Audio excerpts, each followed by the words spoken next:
structure dari nervous system ya. Jadi ada otak, ada medulla spinalis, dan ada saraf perifernya ya. Ya, jadi untuk jaringan saraf, ya jaringan saraf seperti kita ketahui ya, manusia ada 4 jaringan utama ya. Ada yang masih ingat jaringan utama pada tubuh manusia ada 4, apa saja itu? 4 jaringan utama pada tubuh manusia. Ada? Ya tentu yang sekarang kita pelajari. Jaringan saraf. Kemudian yang kedua? Jaringan otot, dokter. Betul, bagus. Yang ketiga?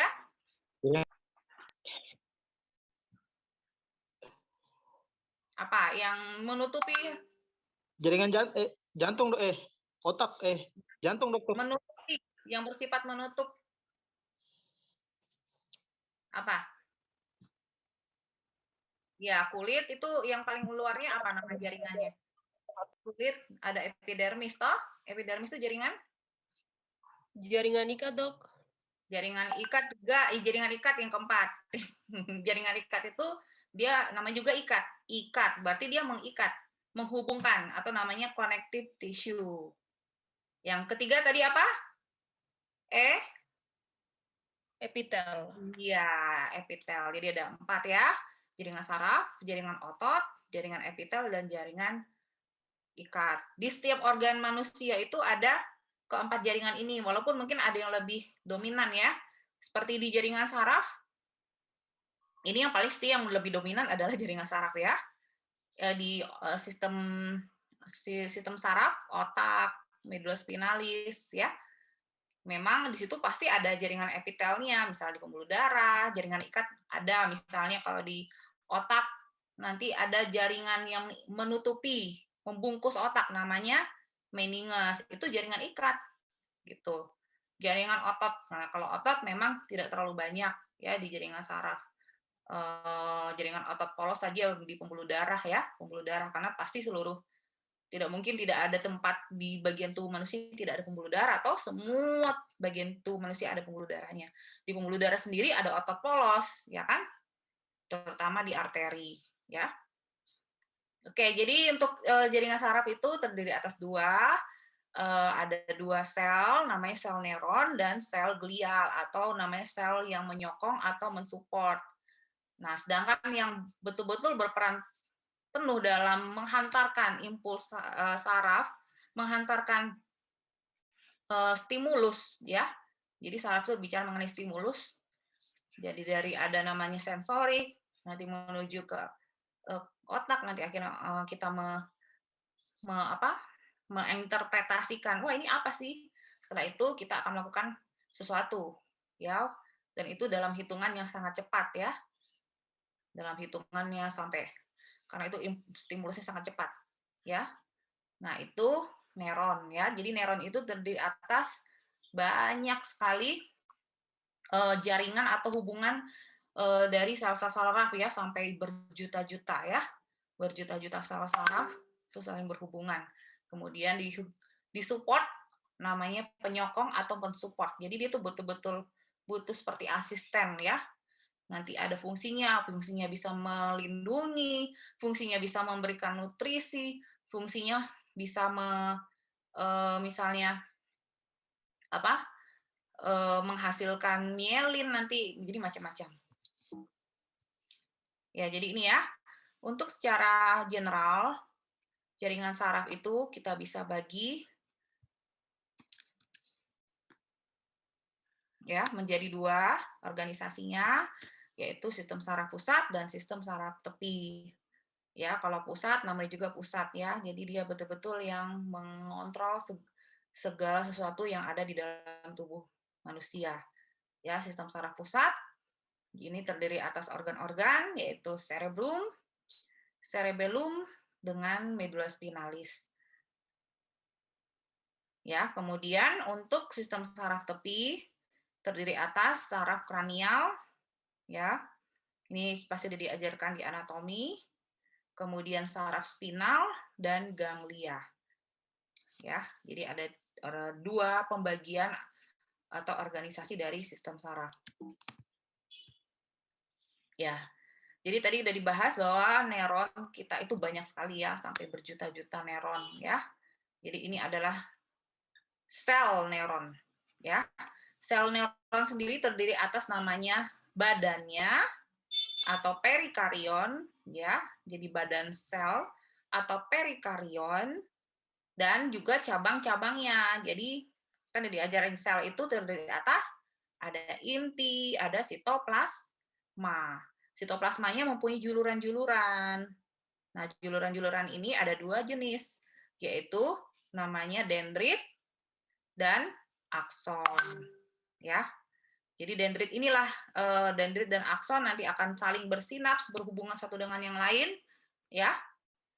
Jadi ada hubungan antara akson dengan akson dengan badan sel, akson dengan misalnya dengan organ efektor. Jadi bermacam-macam ada sinapsnya atau hubungan ya. Seperti itu. Nah, untuk badan sel, ini badan sel yang terdiri atas inti dan juga sitoplasma, seperti diajarkan juga bahwa di sitoplasma banyak namanya organel ya. Organel misalnya ada mitokondria, mitokondria seperti pembangkit tenaga listrik di sel tubuh manusia ya, macam-macam. Ada ribosom, seperti itu. Nah, di sini nanti ada namanya bentukan yang dinamakan badan nisel. Ya, itu mendukung fungsi dari sel sendiri. Ya. Jadi badan sel ini sangat penting ya. Jadi dia seperti tempat pusat ya dari dia akan mensintesis akan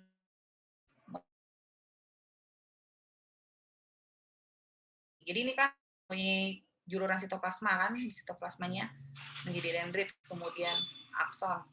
Nah, ini pusatnya di sini. Nah, kalau dendrit ini dendrit ya yang ditunjuk oleh huruf D, dia merupakan sitoplasma yang menjulur atau memanjang ya dan berfungsi untuk menerima rangsangan baik dari sel neuron lain atau juga sinaps-sinaps yang lain ya. Jadi kita pelajari ada sinaps apa ya. Kemudian ini ya, ini adalah akson. Dia kalau dendrit banyak ya, bisa lebih dari 1.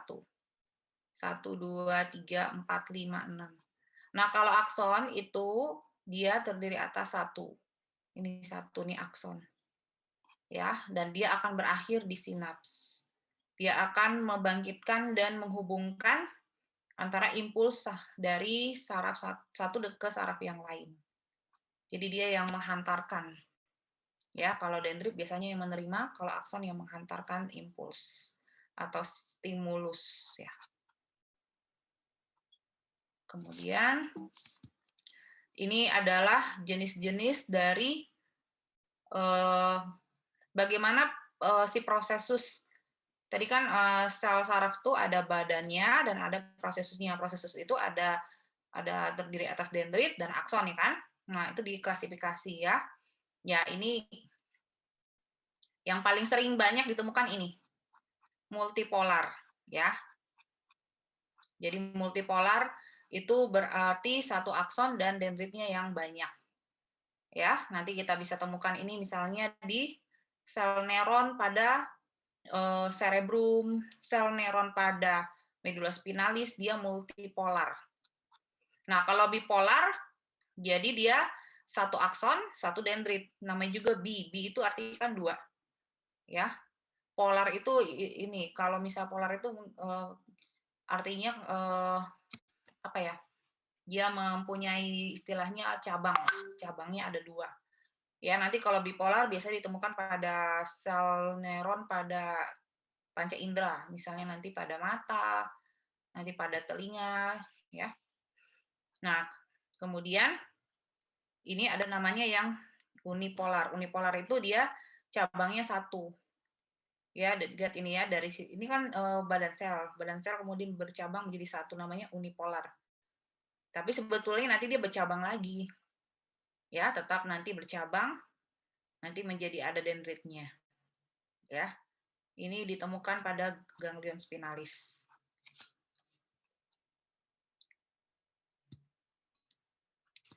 Yang penting tadi saja ya, multipolar itu nanti Anda bisa temukan di contohnya pada sel tanduk anterior, sel kornu anterior pada midulus spinalis, atau sel piramid pada cerebrum, itu contoh dari multipolar.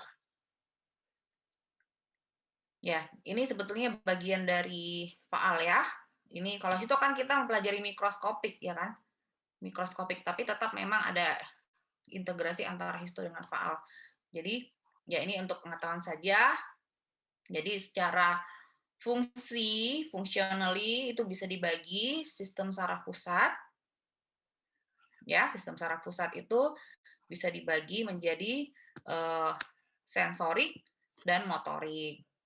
Ya. Jadi kalau sensorik dia namanya sensor. Jadi dia menerima ya. Jadi ada sensor dari luar, wah ada panas. Wah ada ini ada sesuatu dari luar. Ya kan? Jadi dia bersifat aferen atau menerima stimulus. Ya, Anda menerima misalnya ada dapat pukul, lalu berarti kulitnya rasa sakit. Ya toh ada panas, ya. Kalau misalnya motorik efektor organ balik terada ya. Kalau dapat pukul mungkin Anda langsung ini menghindar gitu toh. Jadi ada motoriknya. Ya ini untuk ini saja ya. Pengetahuan bahwa pembagian dari fungsional karena ini masuk ranah dari faal.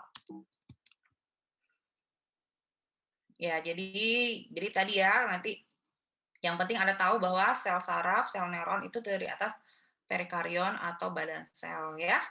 Jadi ini kita lihat bentuknya ini adalah sel body atau perikarion. Biasanya dia berbentuk besar ukurannya, sferis, dan kita bisa melihat dengan jelas si nukleolus anak inti ya. Ini ada nukleolus anak inti, yaitu berada di dalam nukleus, ya karena kromatinnya tidak terlalu kasar, jadi jelas terlihat si anak intinya.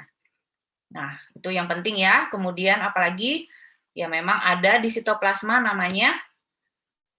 Ini yang khas pada badan sel neuron yaitu namanya Nissl body atau substansi Nissl. Jadi dia nanti ada berwarna basofil. Basofil itu kan biru ya. Jadi dia seperti ada butiran-butiran yang berwarna basofil. Dia merupakan kumpulan dari retikulum endoplasmik yang RER ini ya, retikulum endoplasmik yang rough. Ya, Anda pasti sudah diajarkan bahwa ada namanya smooth dan ada rough endoplasmic reticulum. Kalau rough itu berarti dia ada ribosomnya yang menempel pada si reticulum endoplasmic itu, dan juga ada polisom-polisom yang lain. Itu yang disebut sebagai ini substance Nissl body atau Nissl substance ini. Warna biru ya. Seperti itu.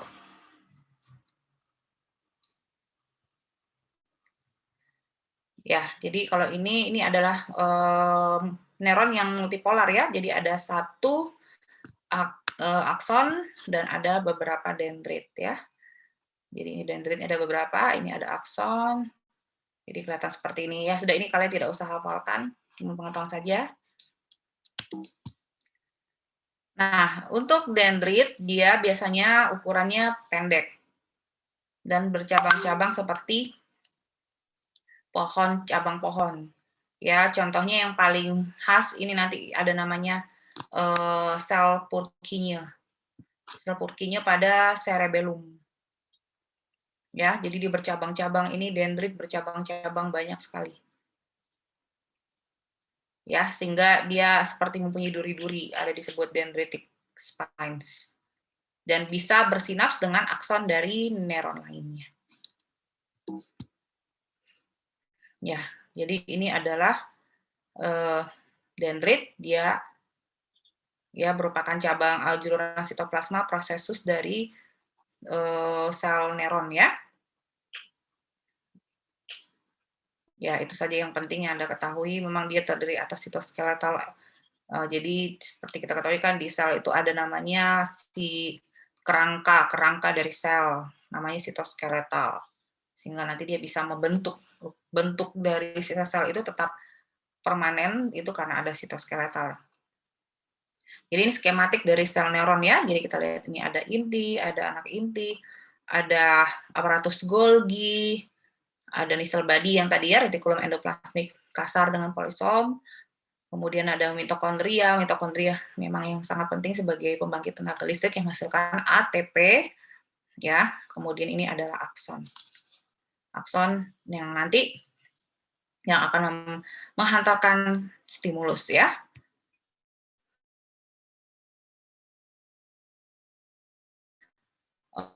Contohnya pada sel piramid, ya sel piramid pada cerebrum ini dia akan menghantarkan si stimulus ya dari akson hilok pangkalnya, jadi dari sitoplasma akan membentuk akson hilok, kemudian nanti dia akan ini dibungkus oleh namanya selubung mielin ya. Ya, jadi selubung mielin ini penting di antara selubung mielin, segmen satu selubung mielin dengan yang lain, ada namanya knot of Ranvier. Ini seperti membentuk nanti untuk penghantaran impulsnya itu cepat sekali, namanya saltatory. Jadi dia seperti loncat-loncat cepat sekali. Karena untuk penghantaran impuls dari saraf itu harus cepat ya, nanti ke organ efektornya misalnya ya, atau nanti bersinaps dengan sel neuron yang lain. Ya. Ya, ini ya sudah, ini kalian tidak usah, yang penting tahulah akson itu tadi bagaimana yang tadi saya jelaskan ya, dendrit itu bagaimana perbedaannya apa. Nah, jadi ini bagaimana penjelasan impuls saraf. Ya, ini kan badan saraf ya. Sel body, ini dendrit, ini akson. Jadi impuls itu dihantarkan lewat akson ya. Seperti itu. Jadi akan menuju ke akson terminal dan ini melakukan sinaps ya. Bisa saja dia bersinaps dengan misalnya dengan otot rangka ya, organ efektor otot rangka ya. Di akhirnya tangannya atau kakinya bergerak. Seperti itu. Ini melakukan sinaps. Ini juga contoh sinaps ya. Ini ada hubungan antara akson dengan sel neuron ini. Dari ini akson dari sel neuron lain. Jadi membentuk jaringan ya, bentuk hubungan antara satu dengan yang lain. Ya, jadi inilah yang disebut sebagai komunikasi yang terdapat pada sinaptik. Ya, jadi ini adalah akson dari suatu sel neuron ya. Kemudian ini adalah si ujungnya, akson terminalnya. Di sini kita lihat ya banyak yang terlibat di sini ya. Ini ada organel mitokondria, kemudian juga di sini ada asetilkolin yang terdapat di dalam vesikel-vesikel ya. Seperti itu ya. Kemudian nanti di sini dia ada hubungannya juga dengan sodium yang membuat bisa lewat ya. Jadi kan harus ada misalnya yang membuat bisa lewat stimulusnya. Ini ada kaitannya dengan faal, ini untuk penjelasan saja, tapi nanti lebih akan dijelaskan di faal ya. Nanti kalau di histo ini cuma sekedar seperti supaya ada integrasi antara histologi dengan faal. Tapi nanti akan dijelaskan lebih lanjut di faal mengenai bagaimana komunikasi di sinaps ya. Nah, jadi macam-macam sinaps ya, ini adalah jenisnya. Misalnya antara akson dengan dendrit. Ya, ini ada dendrit ya kan? Ini akson. Ini dendrit dari sel neuron ini. Dia melakukan sinaps namanya aksodendritik. Nah, ini adalah akson dari sel neuron ini. Ini juga adalah akson dari sel neuron ini. Akan melakukan sinaps namanya aksoaksonik. Karena antara akson dengan akson. Kalau ini adalah akson dari sel neuron ini. Dan ini adalah si badan sel atau soma. Yang namanya sehingga nama sinaps tersebut adalah aksosomatik. Karena ada sinaps, hubungan antara akson dengan badan sel dari sel neuron. Jadi semua sel neuron itu bisa berhubungan satu dengan yang lain melalui bermacam-macam sinaps. Ya, ini contohnya aksosomatik dari akson ke sel body atau perikarion.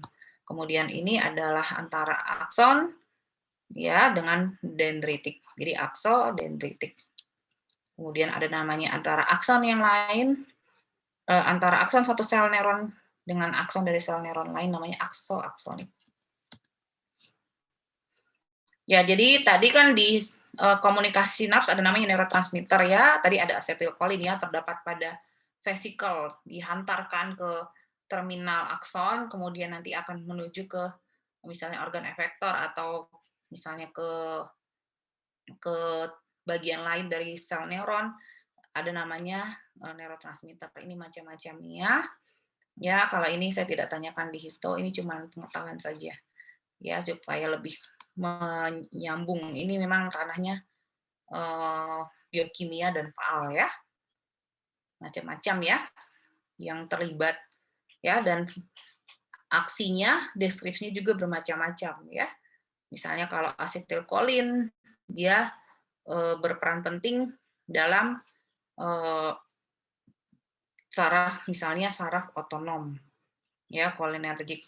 Jadi macam-macam ini fungsi-fungsinya. Ini nanti ini ranahnya Pak Al, ini cuman supaya Anda mengerti saja.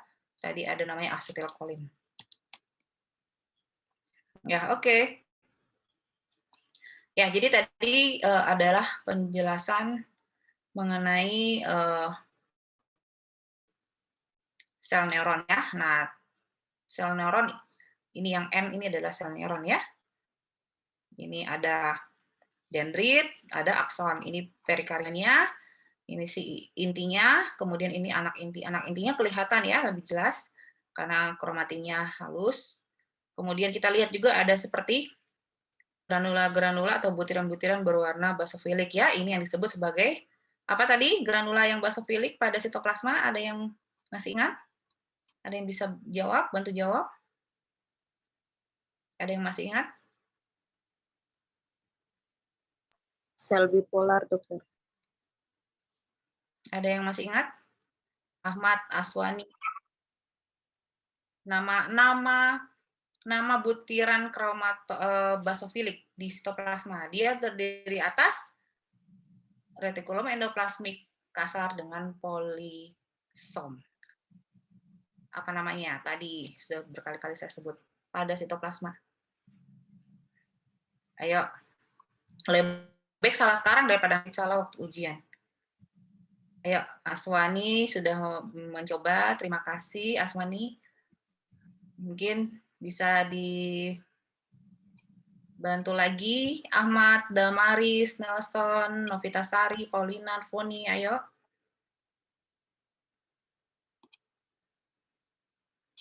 Ada yang bisa bantu jawab, apa namanya? Tidak ada yang tahu? Aduh, tadi saya ini sampaikan tadi baru. Apa? Ini bentukan ini yang warna biru keunguan ini, apa namanya? Yang terdapat pada sitoplasma. Apa? Retikulum endoplasmik, dok. Ya, dia terdiri atas retikulum endoplasmik yang kasar dan polisom. Nah, di sini di mikroskop kita lihat bentukan seperti ini, butiran-butiran ini. Nama butiran-butiran ini apa namanya?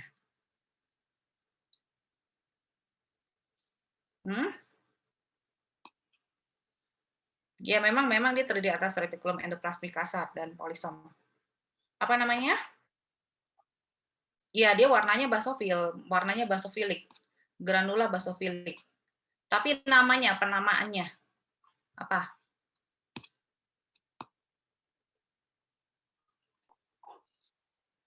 Nisel body, dokter.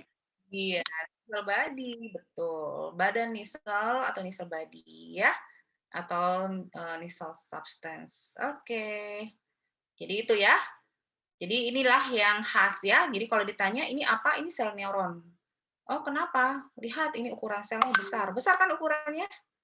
Ukurannya besar ya. Ini badan selnya ukurannya besar. Ini intinya ini. Ini anak intinya, nukleusnya kelihatan jelas karena kromatinnya halus. Kemudian di sitoplasma ada butiran-butiran, ada butiran warna biru keunguan namanya ini sel body. Ini sel body. Ya, ini juga kan neuron ini sel body. Gitu ya. Jadi bisa mengidentifikasikan sel neuron itu. Nah, kalau yang lain ini ada sel-sel yang lain kan? Ini selnya ukurannya kecil-kecil. Ini yang disebut sebagai sel glia. Ya, itu sel penyokong. Gitu.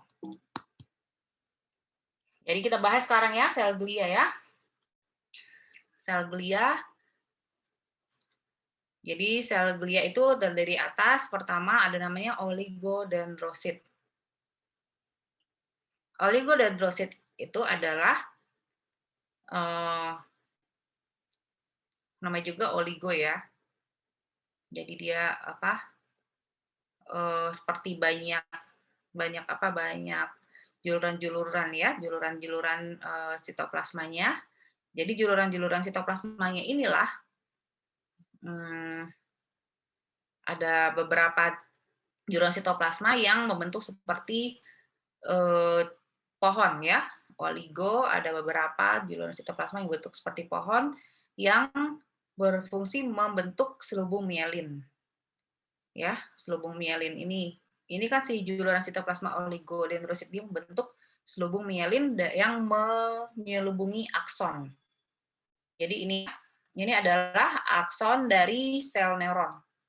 Ini ada akson dari sel neuron, dia diselubungi oleh selubung mielin, dan ini diproduksi oleh si oligodendrosit. Jadi fungsi dari oligodendrosit adalah untuk memproduksi selubung mielin ya, itu harus diingat ya. Jadi selubung mielin itu penting karena dia nanti dia berfungsi sebagai meningkatkan electrical. Jadi dia saltatory aliran elektrik dari impulsnya itu sangat cepat ya, karena ada selubung mielin. Seperti itu. Ya, jadi ini sangat penting ya peranan dari oligodendrosit. Ini dengan skematik, ini dengan gambaran histologinya ya. Ini adalah si oligodendrosit. Tuh. Kemudian jenis glia yang kedua adalah astrosit. Ya, astrosit di sini dia ada dua jenis. Ya, ada fibros dan protoplasmik ya. Kalian tidak usah hafal sampai sedetil ini. Yang penting tahu ya bahwa astrosit ini mempunyai prosesus yang penting, yaitu untuk apa? Untuk nanti membentuk sawar darah otak. Ya. Ini ada cabang-cabang dari si astrosit membentuk perivaskular fit ya. Jadi dia menyelubungi pembuluh darah kapiler. Ya. Supaya apa?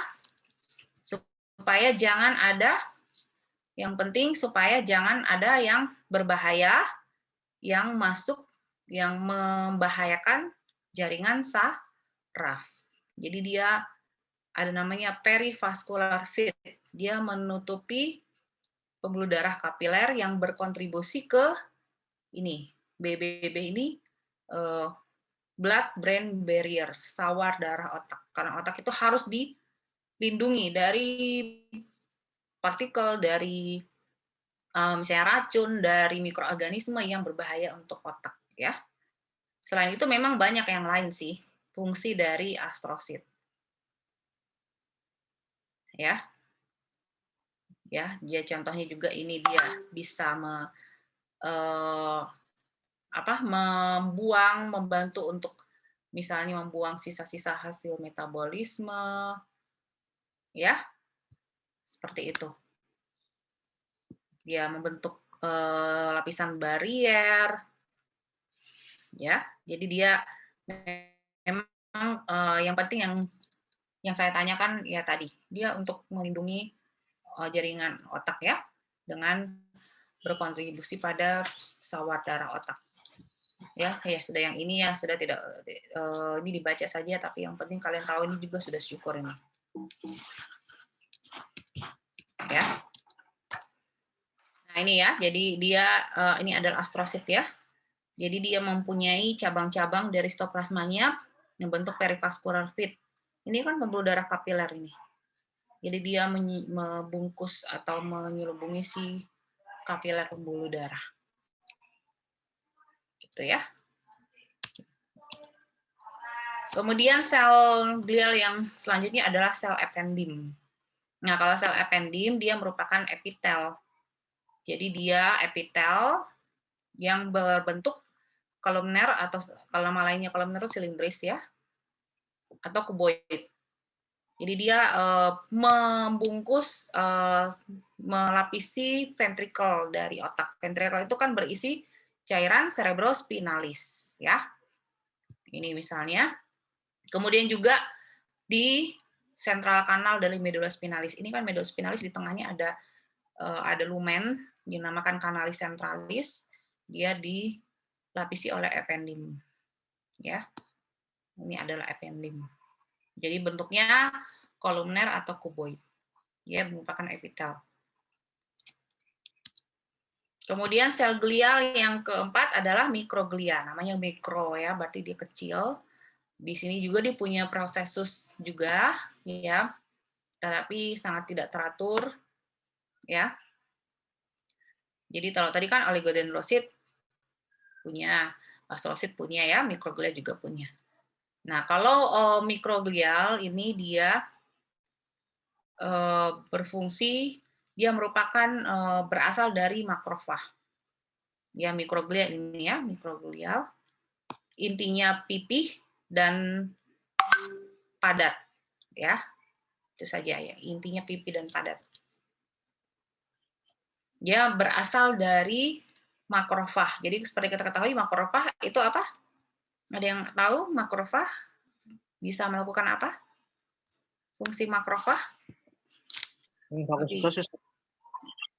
Ya, memfagositosis. Jadi untuk pertahanan tubuh ya.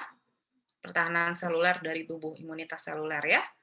Tuh, dia sama seperti makrofag, dia berasal dari monosit.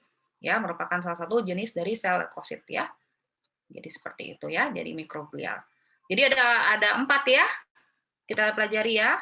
Sel neuroglial atau sel penyokong. Yang pertama kali ini sudah. Yang pertama kali oligodendrosit. Apa tadi fungsi oligodendrosit? Ada yang masih ingat? Membentuk myelin. Ya, membentuk selubung mielin pada akson. Ya. Membentuk selubung mielin pada akson. Kemudian yang kedua adalah sel astrosit. Apa fungsi dari sel astrosit? Fungsinya? Membentuk sel darah otak. Iya, sawar darah otak. Karena lihat ini perivaskular fitnya membungkus. Ini ada pembuluh darah kapiler. Ya. Kemudian yang ketiga apa? Sel ependim fungsinya?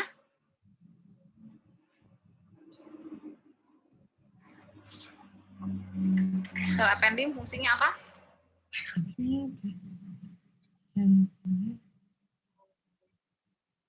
Tadi melapisi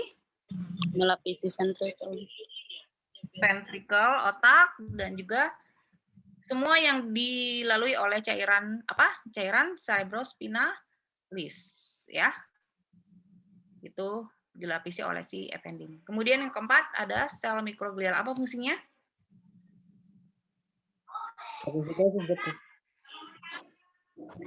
Apa? Fagositosis, dokter. Iya, jadi fagositosis untuk imunitas seluler ya. Oke, bagus ya. Sudah mengerti. Ya. Kemudian itu pada sistem saraf pusat ya. Nah, untuk sistem saraf atau peripheral nervous system itu kita temukan ada namanya sel Schwann. Ya. Nah, kalau pada sistem saraf pusat, mielin dibentuk oleh oligodendrosit. Nah, pada peripheral nerve system dibentuk oleh sel Schwann. Ya. Jadi dia penting sekali membentuk mielin. Ya, ini kan mielin itu dibentuk oleh sel Schwann pada sistem saraf tepi. Ya. Seperti itu. Jadi dia fungsinya sama seperti oligodendrosit, tetapi oligodendrosit pada sistem saraf pusat. Jadi pada cerebrum, pada cerebellum, pada medula spinalis, ya. Kemudian sel glia yang lain adalah sel satelit. Nah, kalau sel satelit itu terdapat pada di dekat dengan ganglia atau ganglion dari sistem saraf tepi, peripheral nervous system. Ya, kan tadi kan sudah ada gambarnya ya, pembagian dari saraf ada sentral dan ada perifer ya, ada pusat dan ada tepi atau perifer ya. Nah, untuk di perifer yang kita bisa temukan ada ganglia, kemudian ada saraf spinal dan ada saraf kranial. Untuk saraf di periferal itu untuk ganglia ada namanya sel satelit. Ini sel satelit. Ya. Jadi dia merupakan penyokong pada ganglia. Ganglia itu merupakan sel neuron yang terdapat di saraf perifer ya. Sel neuron yang terdapat di saraf perifer. Nanti ganglia bisa ditemukan misalnya di otot polos, atau misalnya di usus ya. Misalnya di usus, di gaster, atau juga bisa ditemukan di kelenjar ya. Jadi seperti itu. Oke, jadi tadi sudah kita bahas ya, sudah bisa ya membedakan sel neuron, kemudian juga sel neuroglia. Sel neuroglia itu apa saja? Ya. Sekarang kita mempelajari apa saja organ yang terdapat pada jaringan sistem saraf pusat dan sistem saraf tepi. Untuk sistem saraf pusat terdiri atas 2 bagian, yaitu white matter atau substansia alba dan gray matter atau substansia grisea. Ya, jadi ada 2 untuk organ SSP. Ya. Jadi kalau substansia alba dia berwarnanya memang lebih pucat ya, warnanya putih, makanya disebut white matter. Ya. Nah, di sini dia terdiri atas akson yang bermielin. Ya, akson yang bermielin, sehingga nanti memang kalau akson yang bermielin, mielin itu kan terdiri atas lipid ya. Kalau dengan pewarnaan He, makanya dia tidak akan terwarnai, akan melarut. Makanya kelihatan seperti warnanya putih. Ya, ini maksudnya untuk supaya mengerti saja, ya. Minta maaf, dokter, suara terputus. Oh, putus-putus kah? Masih putus-putus? Suara putus-putus, dokter. Masih kah? Masih putus-putus tidak? Tidak, dokter. Tidak, Tidak. dokter. Sekarang bagus? Bagus, dokter. Oke. Ya. Jadi untuk white matter itu dia kan tadi akson bermielin. Jadi membentuk nanti menjadi traktus ya. Nah, kalian sudah diajarkan di anatomi kan ada traktus misalnya spinothalamikus macam-macam ya. Jadi jaras-jaras traktus-traktus. Ya. Jadi itu adalah merupakan white matter. Kemudian di substansi alba kita jarang sekali menemukan badan sel atau perikarion. Ya, jadi cuman ada tadi itunya saja aksonnya. Akson itu kan bagian dari neuron ya, cuman itu adalah si cabangnya kan. Gitu. Tapi kalau si badan selnya jarang. Badan sel itu lebih banyak ditemukan di substansia grisea. ya. Jadi ini adalah sel neuron, ya kan? Setuju dengan saya ini sel neuron? Kenapa ini sel neuron? Karena ada, kita lihat badan selnya ini, maksudnya perikarion atau badan sel dari sel neuron, karena ada apa? Karena badannya besar, kemudian ini intinya, anak intinya nukleusnya jelas, kemudian apa? Ini ada ini ya, butiran-butiran berwarna kebiruan ya. Apa tadi namanya butiran-butiran ini? Granula-granula yang basofilik ini? Nisel body, dokter. Ya, nisel body ya. Jadi inilah disebut sebagai perikarion. Ya, nanti akan bercabang menjadi ada akson dan ada dendrit. Nah, kalau kita temukan banyak seperti ini, wah, berarti ini adalah substansia apa? Grisea atau alba? Kalau banyak badan neuron? Iya, substansia grisea atau gray matter ya. Ini ada, ini juga perikarion ya. Kalau ini adalah substansia alba ya. Di sini kita tidak temukan, jarang ya sel neuron. Ini yang kita temukan ini aksonnya, ini akson nih. Akson yang bermielin kelihatannya putih ya karena dia tidak terwarnai dengan He. Ya, kalau akson itu kan dia akson yang bermielin, mielin itu mengandung lipid. Jadi lipid itu hanya dengan pewarnaan khusus, ya.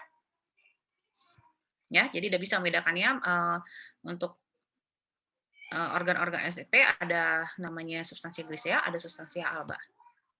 Oke, kita bahas organ-organ SSP. Yang pertama adalah cerebrum ya. Jadi untuk organ-organ SSP itu ada dua bagian, yaitu korteks dengan medula. Ya, kalau korteks, ya nama juga korteks berarti bagian yang perifer atau yang bagian yang tengah. Korteks. Ayo. Banyak. Tengah atau perifer? Korteks. Korteks. Bagian perifer ya. Kan kalau korteks itu banyak ya. Ada korteks di kelenjar adrenal, di suprarenal. Itu juga ada korteksnya. Ginjal juga. Ginjal ada korteksnya. Ginjal itu ada bagian korteks di bagian yang terluar, ada yang tengah itu medula. Medula itu yang tengah ya. Nah, untuk cerebrum, untuk korteksnya itu merupakan substansia. Nah, ini kita lihat, ada neuron. Berarti kalau neuron apa? Banyak neuronnya, banyak perikarion, banyak badan sel. Berarti merupakan substansia. Kalau banyak badan sel, substansi alba atau grisea? Grisea, dokter. Nah, berarti grisea. Jadi kalau untuk cerebrum, korteksnya itu merupakan substansia grisea. Jadi banyak sel neuron. Nah, dibagi menjadi 6 lapis. 6 lapis, tapi dia batasnya tidak terlalu jelas. Ya.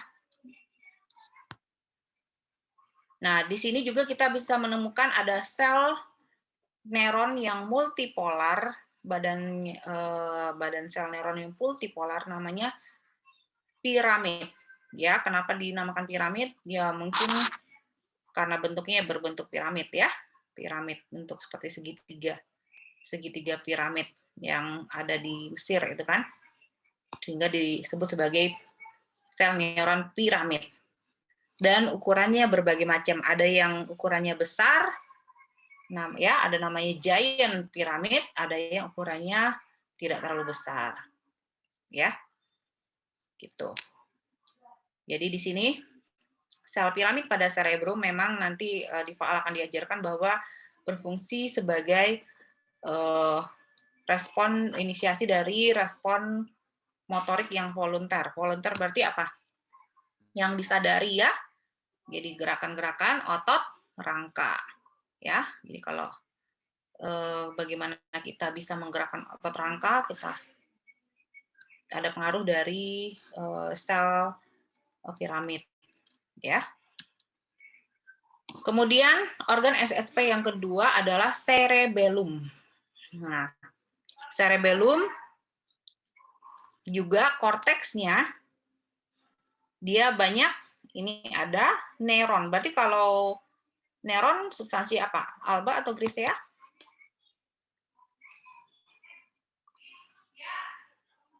Kalau banyak neuron, banyak perikarion, apa? Grisea atau alba? Iya, grisea ya. Jadi sama seperti korteks dari cerebrum, dia korteksnya merupakan substansia grisea. Banyak perikarion. Nah, di sini ada 3 lapis. Ya. Ini bisa kita lihat dan identifikasi, memang lebih jelas karena batasnya jelas. Kalau tadi pada cerebrum ada 6, tapi tidak terlalu jelas batasnya. Ya.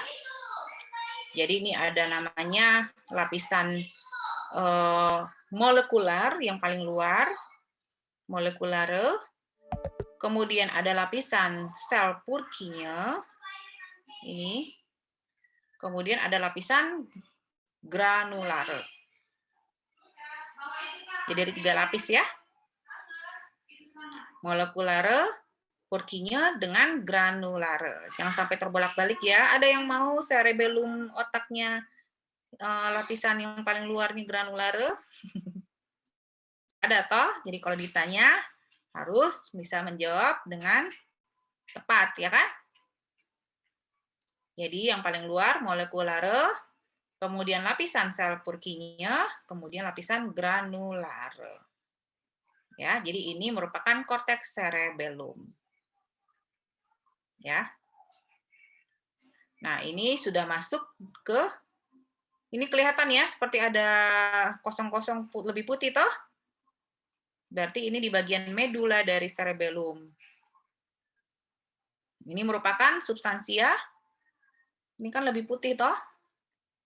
Tidak ada sel, tidak ada badan perikarion, tidak ada badan sel atau perikarion. Berarti ini substansi apa? Substansi Iya, alba.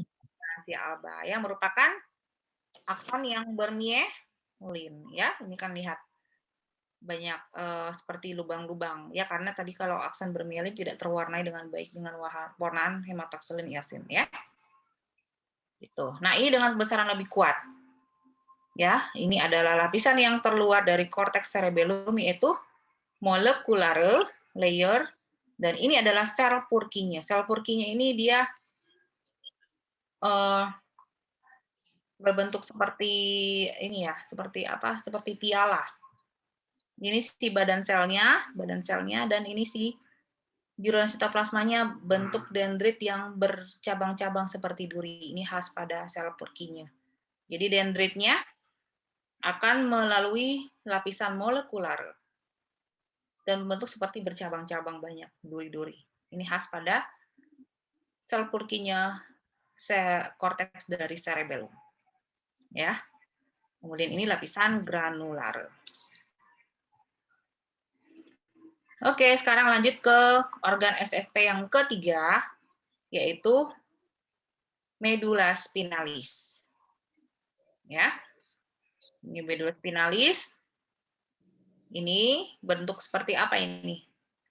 Ini medulanya, ini korteksnya ya. Ini bentuk seperti apa? Tanduk, ya kan? Ini tanduk.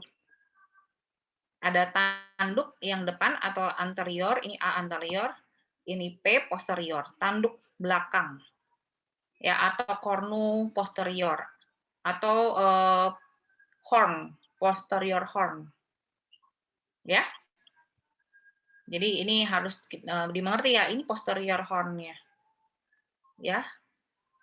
Nanti dia akan membentuk akar dorsal, membentuk gangli, nanti akan berhubungan dengan ganglion spinalis dari akar dorsalnya. Kemudian ini adalah bagian tanduk depan. Tanduk depannya lebih besar ya. Nah, ini adalah bagian tengah lumen ini yang disebut sebagai canalis centralis, yang berisi cairan cerebrospinalis yang dilapisi oleh epitel sel yang disebut sebagai sel apa? Masih ingat tadi? Sel neuroglia yang melapisi kanalis sentralis yang berisi cairan sel spinalis namanya apa? Kanalis. Sel apa? Sel epitel yang berbentuk silindris atau kuboid. Apa tadi namanya? Sel ya. Ependymel. Ependymel, dokter. Ya, ependymel sel ya. Oke. Nah, kita lihat ini adalah bagian dari ini ya. Kita ambil dari sini. Ini bagian medula ya. Kita ambil dari medula. Kita perbesar. Kelihatan ini adalah perikarion. Perikarion ya, ukurannya besar-besar. Berarti ini apa? Kalau banyak perikarion, substansia grisea kah atau substansia alba? Substansia grisea, dokter.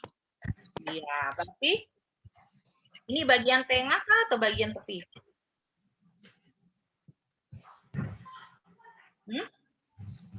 Ini bagian medula kah atau korteks? Ini. Bagian medula atau korteks? Medula ada di tengah. Medula ada di tengah. Berarti ini Korteks, dokter. medula ada di tengah. Ini kan yang ini bagian yang tepi tuh. Pinggir semua. Ini Medula, dokter. Iya, medula. Berarti kalau pada medula spinalis bagian substansia grisea ada di medula. Ya. Coba kita lihat. Ini bagian korteks. Ya, ini kan bagian tadi bagian pinggir kah dari sini? Ini kan bagian pinggirnya. Kita lihat, kita perbesar. Ini. Banyak apa nih? Banyak seperti ini ya, apa? Lubang-lubang toh? Betul tidak? Putih-putih toh? Mirip tidak dengan tadi substansi alba? Mirip, dokter. Iya, berarti ini substansia Substansia alba. alba ya. Jadi kalau pada medula spinalis substansi alba berada di korteks. Kalau tadi kalau cerebrum dengan cerebellum substansi alba ada di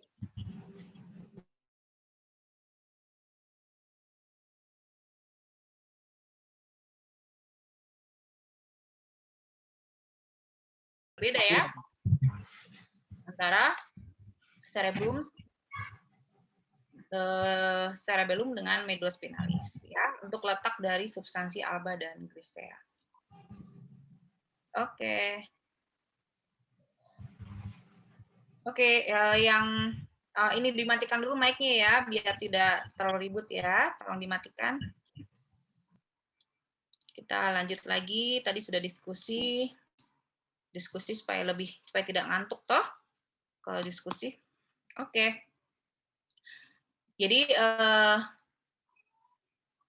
tadi dikatakan bahwa di dari medula spinalis ada badan neuron ya, ada perikarion.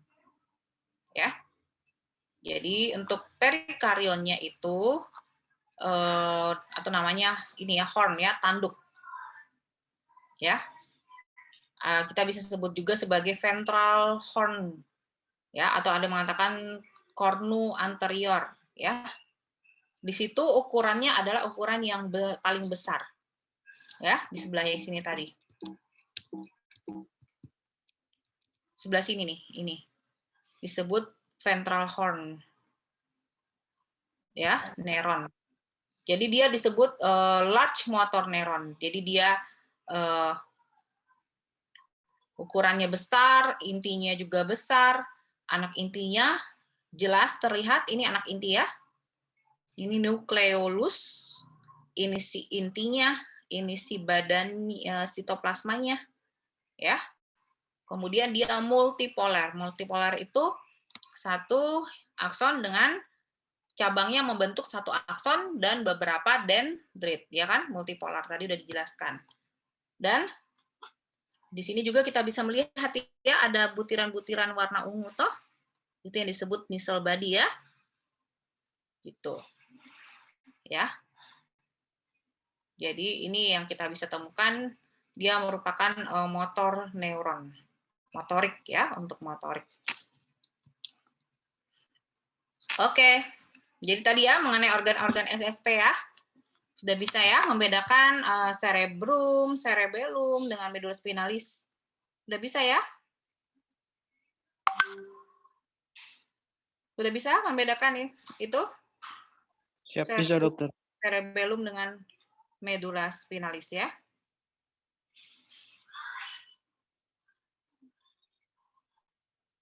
Sebetulnya saya sedikit lagi sudah ya, saya mau ada rapat dulu. Nah, untuk meninges. Meninges ini adalah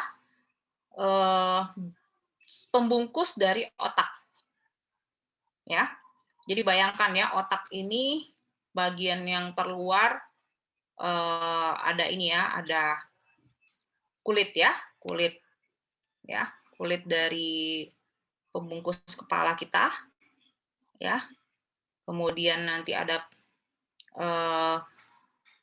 tulang tengkorak ya, kranium, os kranium ya. Betul-betul harus dilindungi ya.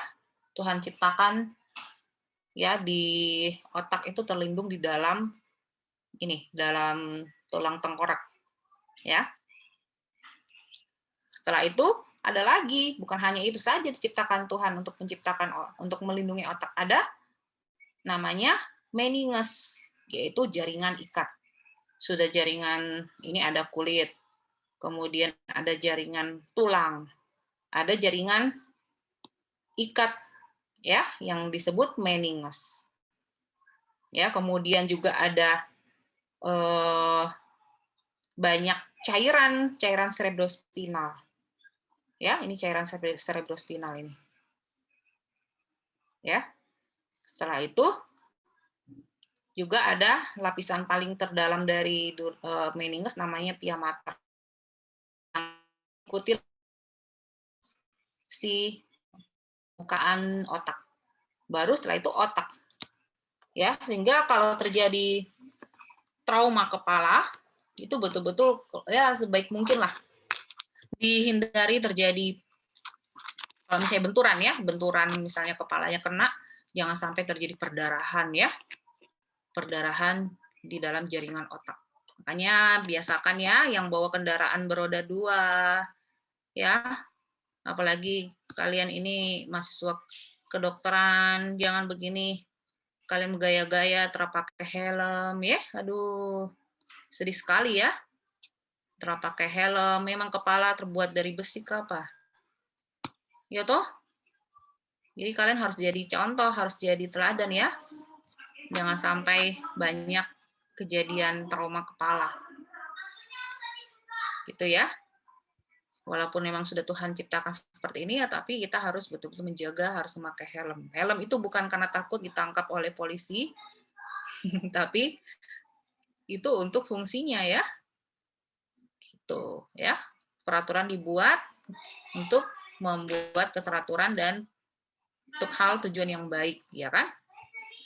Jadi seperti itu. Jangan sampai nanti saya lihat di jalan ya, ada mahasiswa kedokteran yang terpakai helm ya, kendaraan beroda 2 ya. Ya. Jadi ini meninges ya. Meninges ini ada 3 lapis. Yang paling terluar adalah dura mater.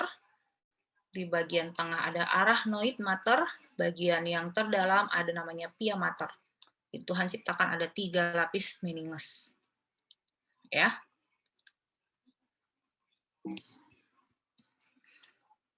Jadi ini adalah sediaan histologinya. Jadi dura mater adalah bagian yang paling luar, ya. Disebut makanya dura itu berasal dari kata tough mother. Itu jadi sangat-sangat jaringan ikat padat ya. Jadi dia padat ya, fibroelastic connective tissue. Jadi dia berjalan sepanjang periosteum dari kranium ya. Kan kalau yang paling keras itu dari bagian tubuh manusia adalah tulang ya. Tulang paling keras, kemudian yang kedua adalah jaringan ikat padat.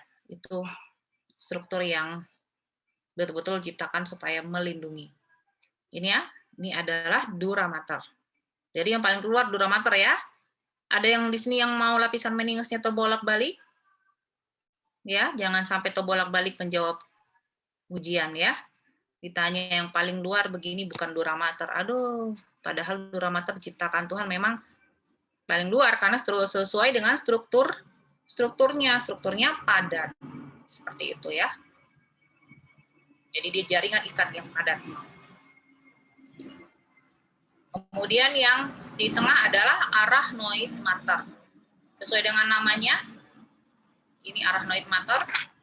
Dia berbentuk seperti arachnoid itu seperti jala-jala dari ini, jala-jala dari laba-laba, Spider-Man. Jadi dia jala-jala dari laba-laba ya. Jadi spider itu kan laba-laba, itu dia bentuk jala-jala ini. Ya, jadi dia di antaranya itu dilalui oleh banyak cairan cerebrospinalis. Ya, jadi dia lebih loose, lebih longgar, ya. Karena ada cairan cerebrospinalis. Cairan cerebrospinalis ini juga penting untuk sawar darah otak dan juga supaya tidak terjadi kalau goncangan kan ada cairan yang bisa ini ya sebagai bantalan istilahnya. Ya, makanya dia tepat di situ. Ini ada trabekula, ya, jadi jaringan ikat yang lebih loose, yang lebih longgar. Gitu ya. Setelah itu yang paling dalam adalah pia mater. Ya. Di sini dia akan mengikuti bentuk permukaan dari organ SSP. Ya. Jadi ada misalnya girus-girusnya, jadi diikuti oleh si pia mater. Ini ya, dia akan mengikuti bentuk permukaan dari organ SSP. Ini adalah organ SSP. Ya. Ini adalah white matter ya. Ini korteks toh bagian luar. White matter atau substansia alba. Ya, berarti ini adalah apa? Substansia alba di luar di korteks berarti ini adalah organ medula spinalis ya kan? Kan white matter-nya di bagian korteks ya kan? Jadi dia ini adalah sediaan dari medula spinalis di mana ini adalah gambar histologis dari meninges, jangan sampai terbolak-balik ya. Ini dura mater, kemudian ini arachnoid mater, ya membentuk seperti jaringan laba-laba, ya. Kemudian ada pia mater, mengikuti lekukan permukaan dari organ SSP, ya.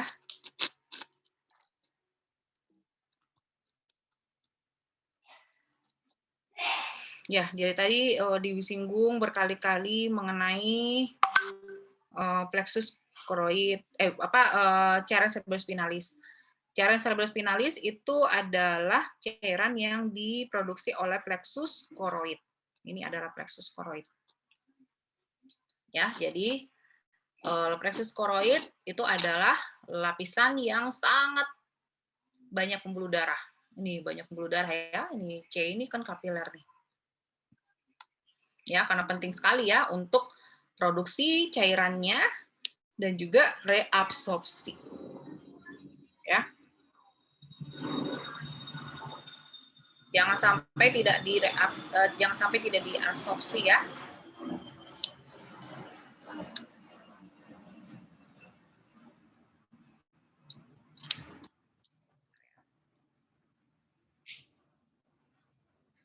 Ya, ini adalah si choroid plexus ya. Jadi dia adalah jaringan yang membentuk lipatan-lipatan. Ya. Jadi dia membentuk lipatan-lipatan. Jadi dia akan menuju ke ventricle dari otak ya, karena ventricle itu berisi cairan cerebrospinalis ya. Cairan cerebrospinalis sendiri dibentuk oleh plexus choroid. Ya. Jadi penting sekali untuk makanya si kapilernya itu dia white fenestrated. Jadi dia seperti ada celah-celah penetrated atau lubang-lubang. Karena dia penting untuk mengabsorpsi ya. Kalian pernah lihat ada anak yang lahir dengan kepala yang besar atau disebut hidrosepalus. Hidrosepalus karena apa? Karena aliran dari cairan cerebrospinalisnya tidak lancar ya. Bisa ada sumbatan atau juga misalnya untuk absorpsi dari si cairan cerebrospinalisnya tidak baik ya, makanya volume cairan cerebrospinalis fluidnya lebih besar dari kapasitas tempatnya ya, sehingga nanti kepalanya jadi lebih besar ya.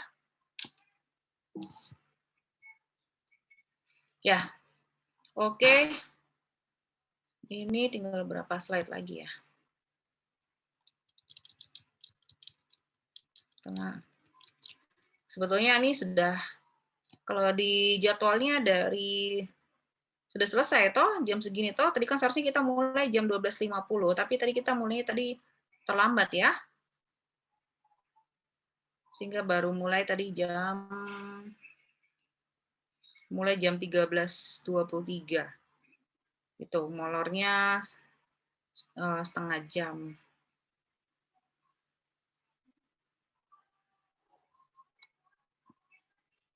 Tidak apa-apa, tinggal sedikit lagi ya, biar selesaikan saja. Oke, jadi tadi adalah ini ya, plexus choroid. Sekarang kita pelajari peripheral nervous system. Jadi saraf tepi ya, sistem saraf tepi itu terdiri atas akson yang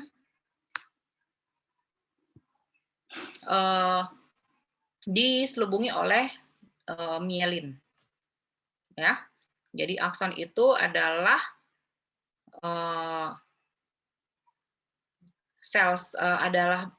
juluran sitoplasma, ya, juluran sitoplasma dari sel neuron, ya, diameternya itu agak besar, ya, dan di sana di sepanjang si akson itu akan ada namanya sel neurolemocytes ya, atau juga ada sel Schwann ya, karena tadi sel Schwann itu yang terdapat, kalau sel Schwann yang akson yang kecil, karena nanti dia akan membentuk myelin sheath ya, selubung myelin. Jadi selubung myelin itu dia terdiri atas lipid atau lemak ya, makanya kalau dengan pewarnaan HE dia terlihat seperti berlubang ya, ini ya, seperti berlubang. Ya. Jadi dengan pewarnaan HE dia akan di-remove, tidak terwarnai dengan baik. Ya. Nah, kalau misalnya itu yang si akson dengan yang diameternya besar. Ya. Nah, kalau misalnya yang diameternya kecil, dia ada sel Schwann saja. Ya. Jadi dia memang berbeda dengan yang akson yang diameternya besar. Ya, karena memang kalau yang diameternya kecil, dia tidak ada selubung myelin ya. Karena selubung myelin ini penting untuk saltatory conduction ya. Sehingga dia langsung cepat sekali untuk jalan impuls ya, impuls dari saraf. Ya, jadi seperti itu. Ini adalah gambaran mikroskop elektron, perbedaan dari akson yang diselubungi oleh myelin dan yang tidak diselubungi oleh myelin. Ya, jadi tadi ya penjelasannya sudah ada, ini untuk pengetahuan saja. Ya, jadi untuk bagaimana mempertahankan myelin, ya, bagaimana myelin itu terlihat di peripheral nerves, ya, di saraf tepi. Kita lihat ini ya, ini adalah si akson. Ini kan akson ini. Ya, akson yang tadi yang diameternya besar. Ini adalah akson. Ya, nah akson ini diselubungi oleh myelin. Ini myelin. Ya. Nah, kita lihat ya, ada namanya segmen yang satu dengan segmen yang lain ya. Di antara segmen yang satu dengan yang lain ada celah atau gap. Ya. Ini yang disebut sebagai node of Ranvier. Ya, jadi di sini akson tidak diselubungi oleh mielin. Ya, ini kan yang diselubungi mielin ini sama ini. Jadi seperti itu. Ya. Kenapa? Supaya dia terekspos ke cairan intersisial. Ya, nanti ada hubungannya dengan apa? Dengan konduksi yang saltatori. Jadi dia seperti lompat-lompat jam. Sehingga memang untuk dari satu node ke yang lain itu lebih cepat. Sehingga untuk aliran impuls saraf yang cepat. Ya. Ini kita potong di sini di node of Ranvier ya. Ini kelihatan nih. Ini kan si akson. Ini si selubung mielin. Di sini kalau di node of Ranvier dia hanya ditutupi oleh prosesus dari sel Schwann. Ya, selubung mielinnya tidak. Ya. Ya tadi untuk memaksimalkan fungsi dari saltatory conduction. Ya, jadi ini adalah saraf tepi ya. Saraf tepi nanti akan dibungkus ya. Jadi kalau tadi di saraf pusat dibungkus jaringan ikat namanya apa? Jaringan ikat yang membungkus organ-organ sistem saraf pusat apa namanya tadi? Meninges ya. Bagus. Jadi meninges dia membungkus si organ-organ FSP ya, cerebrum, cerebellum, medula spinalis. Nah, kalau di selebut saraf tepi, dia dibungkus oleh namanya jaringan ikat, ya. Ada namanya yang paling luar disebut epineurium, ada 3 lapis juga. Kemudian ini epineurium, ini adalah ini ya saraf perifer, ya banyak ya ini serabutnya. Ya, jadi membungkus beberapa vasikel saraf perifer yaitu disebut sebagai epineurium. Kemudian yang membungkus satu vasikel ini satu vasikel ya, satu vasikel ini satu vasikel saraf perifer yang disebut sebagai perineurium. Yang membungkus satu sabut saraf ya, namanya endoneurium. Ya, jadi dia semakin ini kan epineurium ya, dia beberapa ini kan beberapa vasikel serabut saraf ya, ini ada satu vasikel, satu vasikel, satu vasikel. Jadi ada beberapa itu dibungkus oleh epi, kemudian satu vasikel yang dibungkus oleh perineurium, kemudian satu serabut saraf dibungkus oleh endoneurium. Ini ya, ini endoneurium. Ya, yang bungkus satu serabut saraf yang terdiri atas akson dengan mielin ya, ini akson dengan selubung mielin. Ya, ini adalah serabut saraf tepi potongan melintang, kita bisa lihat. Ya. Nah, kalau ini adalah serabut saraf tepi potongan memanjang ya. Memanjang. Kita kalau melihat ada ini celah atau node of Ranvier ini celah ya. Celah di mana akson tidak diselubungi oleh mielin. Ini kan mielin, ini mielin. Celah ini disebut node of Ranvier. Ini berarti serabut saraf tepi potongan memanjang atau membujur atau longitudinal ini ya. Ya, ini. Kalau ini adalah potongan melintang. Ya, ini ada akson, ini ada mielin. Ini si sel Schwann. Ya. Jadi memang untuk sistem saraf ini betul-betul dilindungi ya. Tuhan menciptakan perlindungan.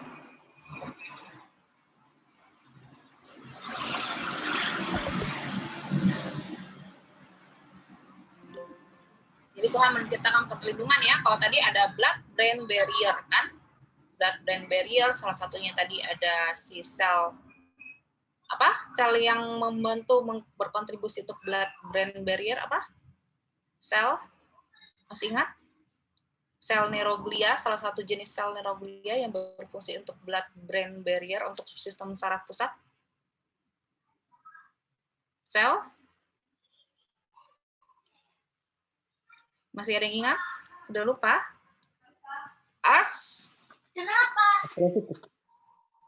Astrosit.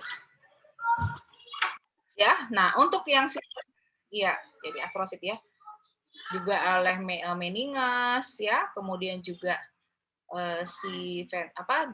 cairan cerebrospinal.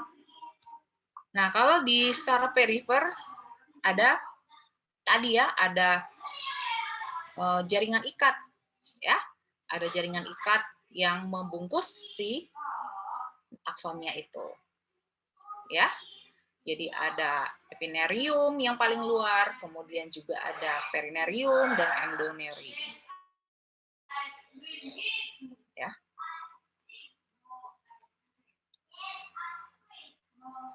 Oke, jadi tadi adalah si saraf perifer ya.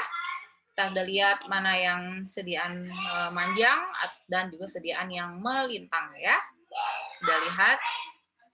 Kemudian di sistem saraf perifer ada kita temukan juga ganglia. Ya, jadi ganglia itu merupakan badan sel neuron atau perikarion yang terdapat di sistem saraf tepi, ya. Sistem saraf tepi itu ada sel neuron juga kita temukan. Kalau sistem saraf pusat tadi ada sel neuron apa saja? Masih ingat?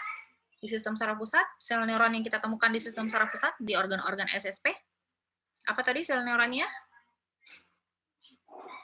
Ada sel Ada yang glia. masih ingat? Sel glia. Dokter. Sel glia, dokter. Sel apa? Sel glia. Sel glia itu adalah sel penyokong. Kalau sel neuronnya apa tadi? Ada tadi.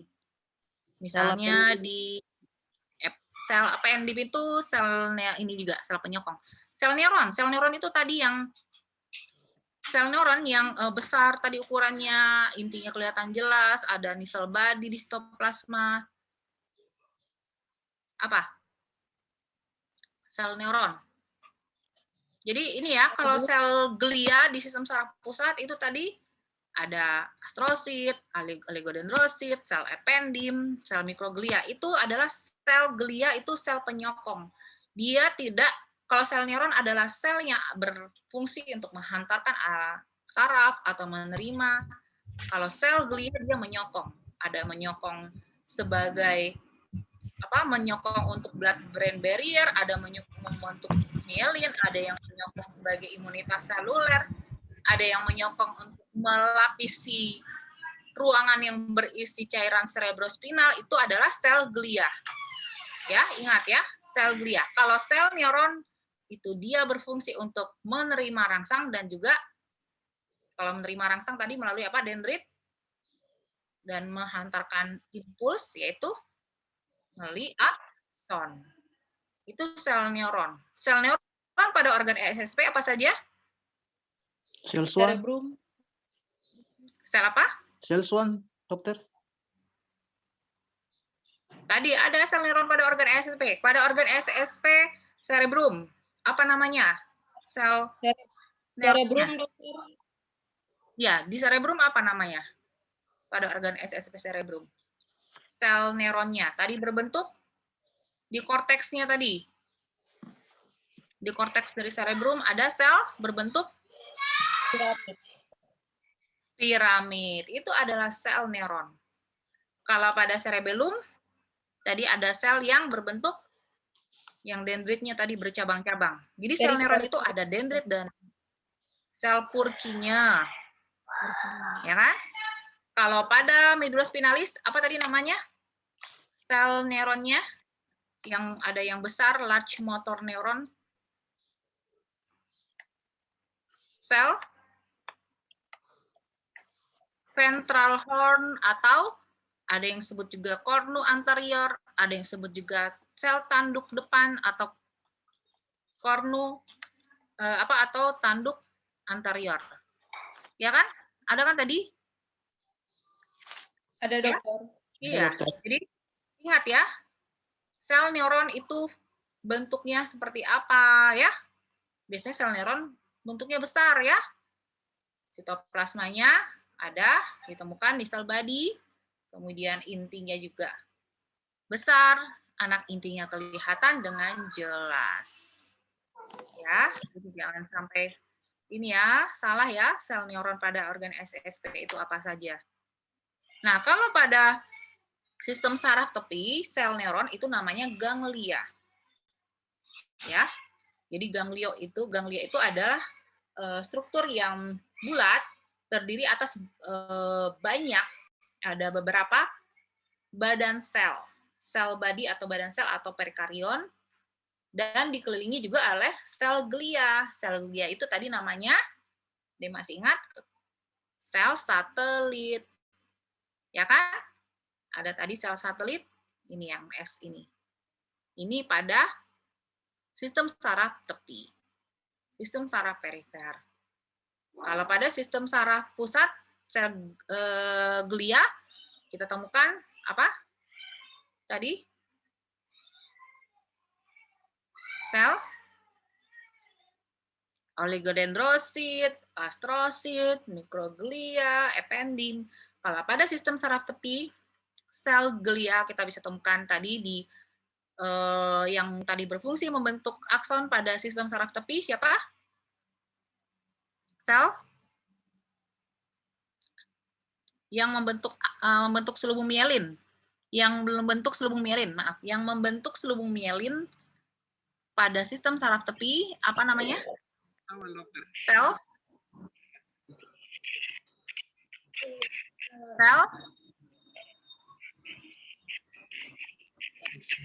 Schwann, ya. Tadi ada sel Schwann. Sel Schwann berfungsi membentuk selubung mielin pada sistem saraf. Kalau pada sistem saraf pusat yang membentuk selubung mielin adalah sel siapa? Oligodendrosit atau oligodendroglia ya. Gitu. Nah, kalau pada ganglia ini di sistem saraf tepi, dia juga mempunyai sel neuroglia namanya sel satelit. Ini sel satelit. Ya. Nah, jadi kalau ganglia ini dia terdiri atas namanya pertama ada sel ganglia otonom, ya, ganglion otonom. Jadi namanya juga sel ganglion otonom berarti dia yang berfungsi untuk mengontrol saraf otonom. Misalnya contohnya di otot polos. Ya, jadi dia bisa ketika dia mengeluarkan impulsnya, maka dia akan mempengaruhi aktivitas dari otot polos. Contohnya pada kelenjar liur, ya, glandula salivatorius, ya, parotis, submandibularis, submaxillaris, ya, kemudian juga pada denyut jantung, ya, dan semua yang dipengaruhi oleh aktivitas involunter, ya. Jadi ada ganglion otonom. Ya, jadi dia juga mempunyai satelit. Ini satelit. Ya.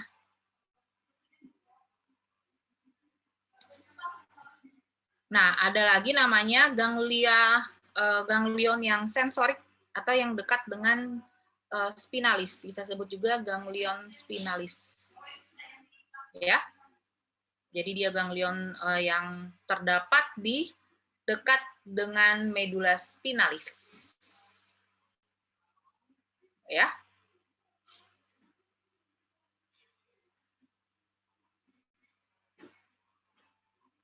Ya, jadi dia mau menerima informasi dari akhiran saraf yang akhirnya dia ke substansia grisea pada medula spinalis. Kan kemarin kan tadi kan substansia grisea itu yang terdapat di medula ya, medula spinalis sebagai medula, di situ ada sel-sel neuron atau perikarion. Jadi sel perikarion pada medula spinalis adanya di medula, ya, substansia grisea.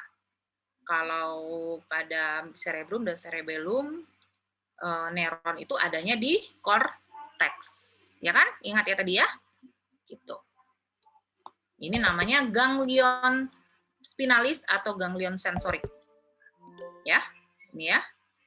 Ini ganglion spinalis, nanti letaknya berada di bagian dorsal root dari medula spinalis. Jadi nanti ada sedian medula spinalis, nanti pada praktikum ya, akan saya tunjukkan supaya kalian makin mengerti. Kemudian kita bisa menemukan adanya ganglion spinalis. Ya, ini ganglion spinalis. Ya, ini si inti, ini si anak inti, nukleus, ini si nukleus. Ini adalah sitoplasmanya. Di sini kita juga bisa menemukan si nisel body ya, ini nisel body. Ya. Kemudian juga ada sel satelit. Ini sel satelit yang terdapat di bagian tepi dari si ganglion ini. Sel satelit. Ya. Oke, jadi tadi ini ya sistem saraf tepi ya, ada ganglion. Ganglion itu ada dua, ganglion autonom dan ganglion sensorik atau spinalis ya. Kemudian ada si sabut sarafnya, sabut saraf yang bermielin dan tidak bermielin. Kemudian ada jaringan ikat yang membungkusnya, ya, jaringan ikat membungkus rambut saraf, ya.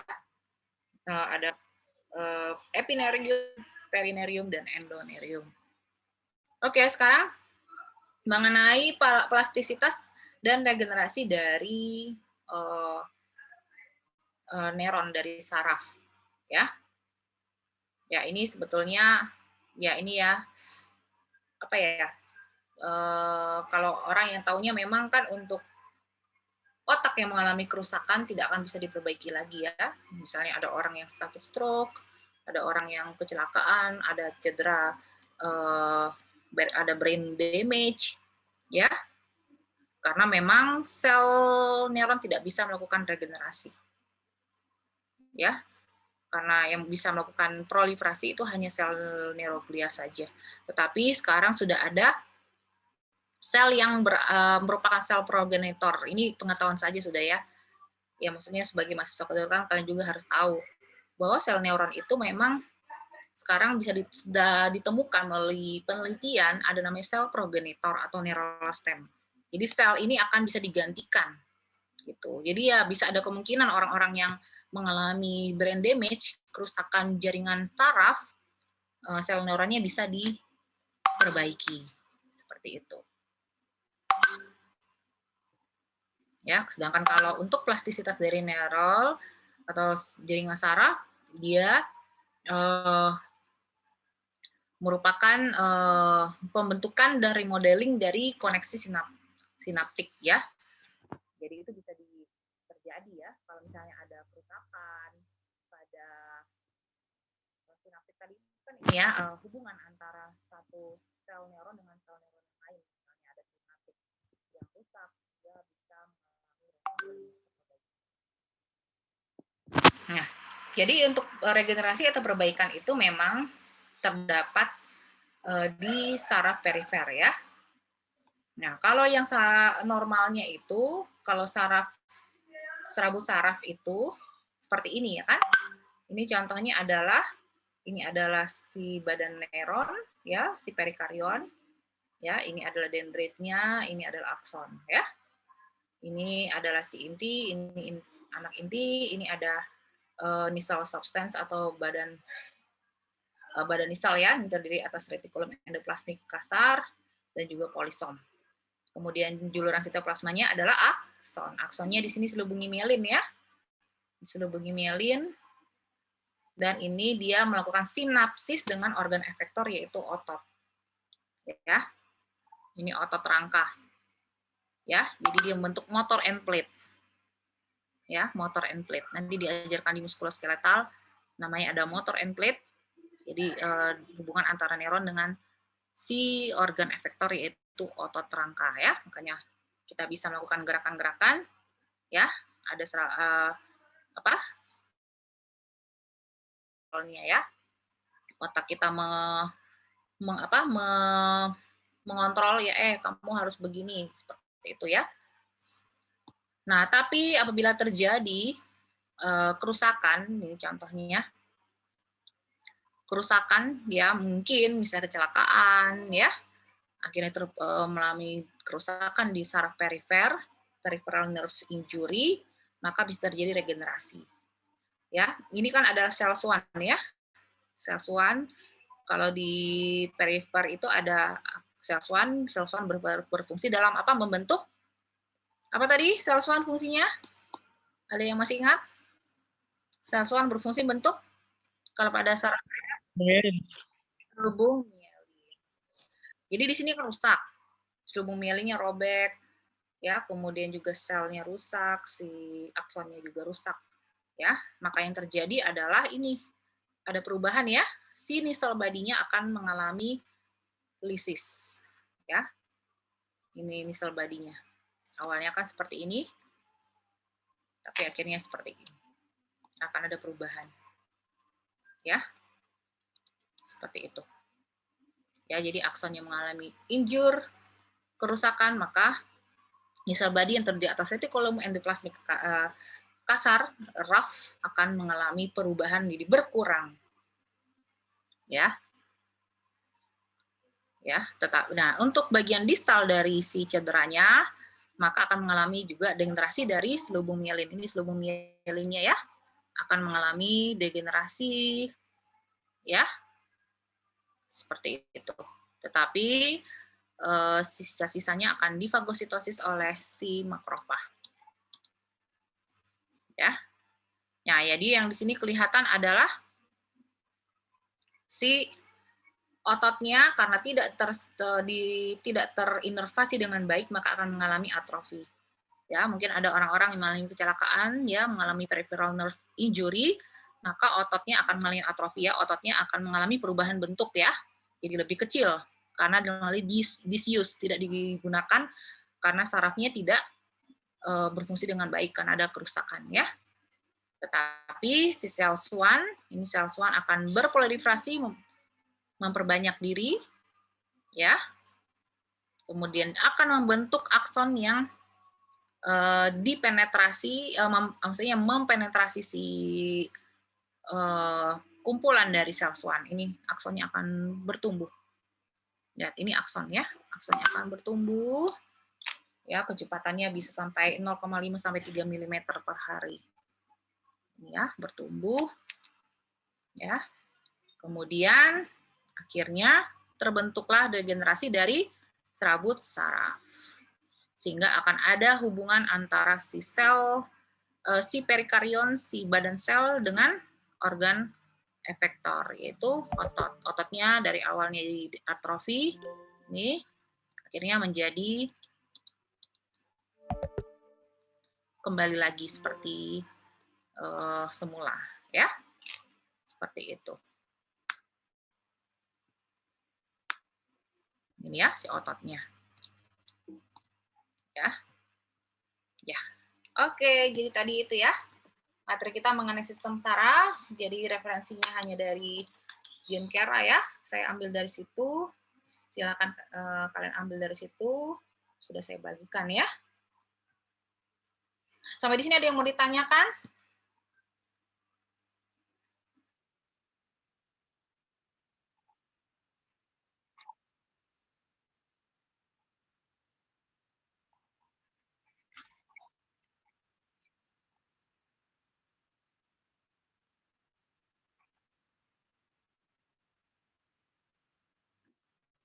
Yang kerusakan apa? Aksonnya.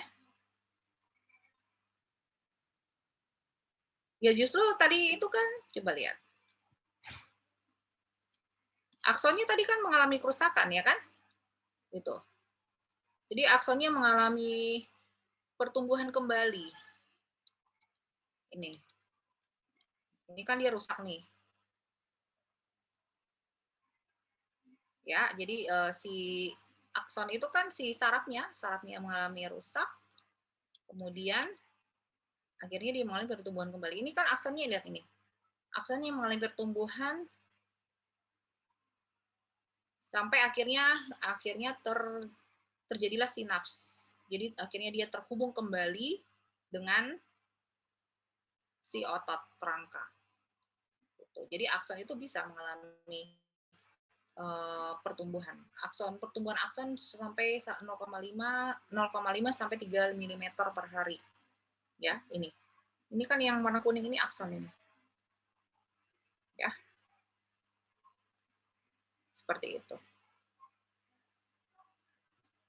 Ya. Ya, udah mengerti? Siapa yang tanya? Oh, Ahmad ya. Sudah mengerti? Oke. Ada yang mau ditanyakan lagi? Berarti dokter, modifikasinya itu tidak seperti semula ya dokter? Oh, maksudnya perubahan regenerasinya? Maksudnya perubahannya dokter, tidak seperti semula ya? Ya, kalau itu memang kan, kalau dari sini kan memang kelihatan berbeda ya. Ini namanya sislumomyelinnya ya. Coba kita lihat dari awal kan berbeda toh. Ini. Tetapi setidaknya ada hubungan lah, ada hubungan antara si badan